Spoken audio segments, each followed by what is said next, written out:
you know, people have asked me why I wrote this book. Usually asked the following way: why did you write this book? You know, it's not that I enjoy making people uncomfortable, although I do. That's just not why I did it. You know, I've always sort of been attracted to extremes, I guess, and I liked the idea of a book about characters who are at extremes, and I really liked the idea of exploring the darkest nooks and crannies of the human experience.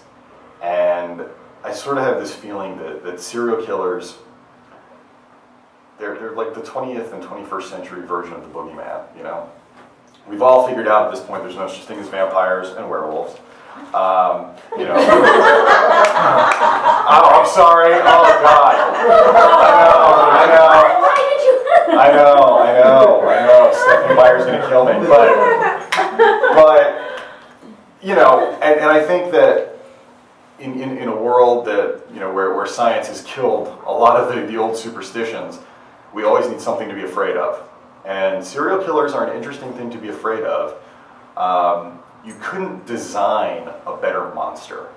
You know, one of the things I have learned in researching this book and looking into this book is that a serial killer's greatest asset is his ability to blend in and to look just like us. It's estimated that at any point in time in the United States, there are roughly 35 serial killers operating, which scares the living hell out of me. Because they look like us, they talk like us, they act like us, and that is their greatest ability. That's their greatest asset. You know, I mean, it's become something of a laughable cliche, but every time they catch one of these guys, they always have the neighbors on TV, and they always, what do they say? You can say it with me, say it with me. He was such a nice guy. He was so quiet. No, I never would have imagined. Right? Right? That, to me, is scarier than a vampire, you know? Vampire, hell, hold out some garlic, hold up a mirror, you know what you're dealing with.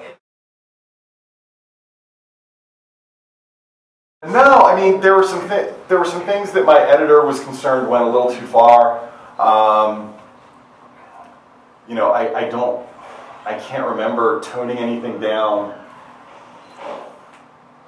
I mean, I may have changed a word here or there, but everything I wanted in the book is in the book. And honestly, you know, when it comes, it's funny, you know, Stephen King once, in an interview, said that there are 3 levels of horror that increase in refinement, for lack of a better word, as you go up. The lowest, easiest level is gross out. There's a dead body and there's worms coming out of it and the guts are torn open and there's flies and, you know, and now, dear reader, I'm going to take your hand and shove it directly into the body cavity. That's the most basic level. And I'll never forget, as he put it in the interview, he said, and I'll do that, I'm not proud.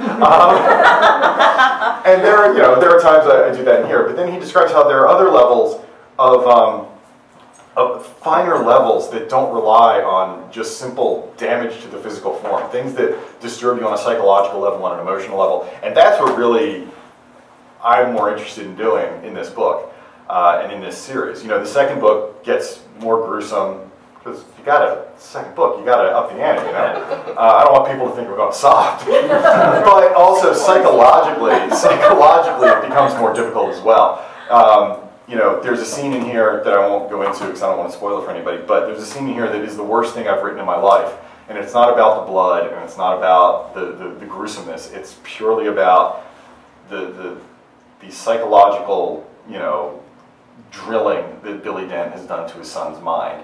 And that, to me, is the most horrifying thing. And it's funny because, you know, my editor, we were just talking about the second book because I've finished it, but I've got a couple of things I still need to do to it. And there's one scene very early in the second book where she said to me, this is just too much. This is so gross. This is just so gruesome and gory and bloody.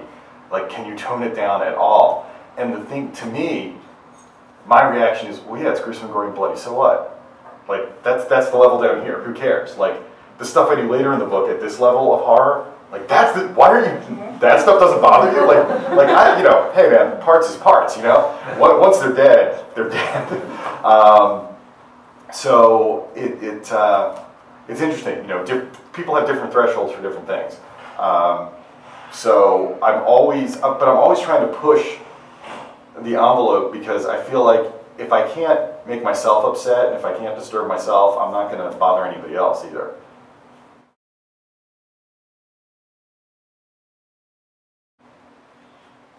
Yeah, anytime you translate something from one medium to another, you're going to lose certain things, but you're also going to gain certain things. I spent a lot of time talking to the folks who are working on that. Yeah, I had lunch with them today, actually. I was like, well, I mean, I was in LA, so why not, right? And I have an enormous amount of confidence in them that they're going to be very, very faithful to the book as it exists. I'm sure there are things that will be lost in translation. It's inevitable. You know, it's funny. I watched True Blood. You know, the first several seasons of True Blood, and my girlfriend is a big fan of the books.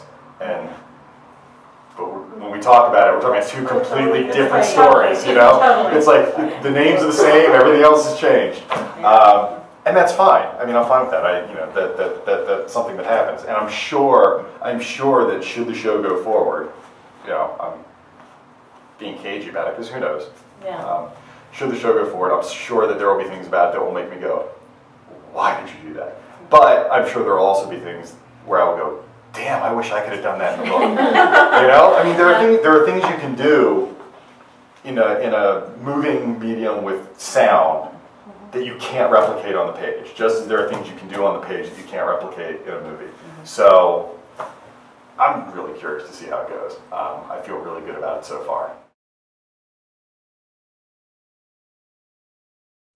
I think again, it goes back to the fact that they look like us, they sound like us, they talk like us, they walk like us. You know, Ted Bundy was a counselor at a rape crisis center, you know? And then he would go home and rape women and kill them, and no one knew. And, you know, John Wayne Gacy was a popular guy. He threw parties, he was politically active, he was, you know, marshal of parades and things like that. And yet he had, you know, young men's bodies stashed under his house. So many of them that it got so bad that they rotted, and his wife was like, what's that smell? And I'm like, how many dead bodies do you have to have under your house? I think that's the most terrifying thing, is that you don't know, you'll never know, and unless you're unfortunate enough to bump into one on the wrong day. That was probably the spookiest thing.